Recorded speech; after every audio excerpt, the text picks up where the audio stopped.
Hello everyone, welcome to Shorthand Battle.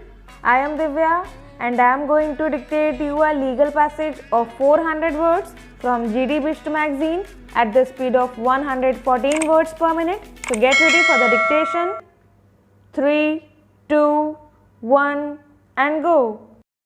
The respondent who was employed as a teacher under the government of Haryana claimed advance increments in terms of Punjab government memo dated 1st September 1960. The Director of Secondary Education Haryana rejected the claim on the premise that in terms of Rule 10 of the Punjab Education Service Class 3 School Cadre Rules 195, the pay scales of the teachers were subject to variation from time to time, and since the state of Haryana revised the pay scales of various categories of teachers with effect from 1st December 1967, memo dated 1st September 1960 stood superseded. He also observed that higher start of pay with advance increments for the postgraduate qualification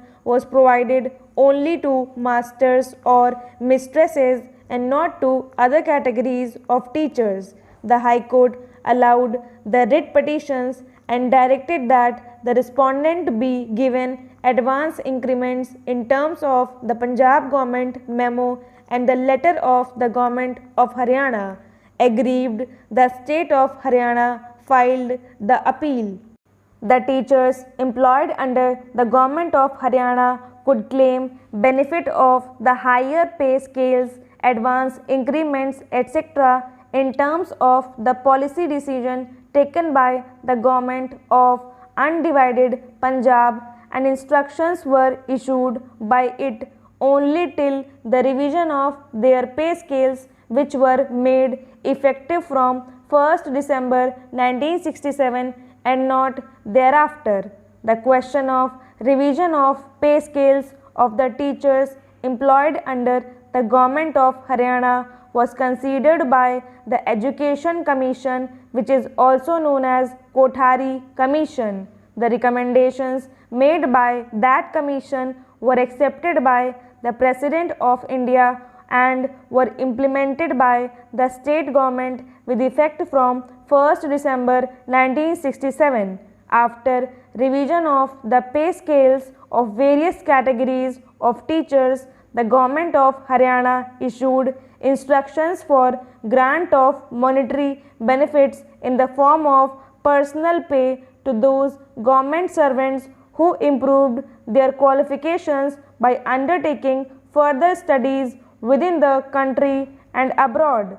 Further, by letter, all the existing instructions were superseded and fresh instructions were issued on the subject. However, the decisions contained in letter and other related communications were withdrawn by the state government by their letter.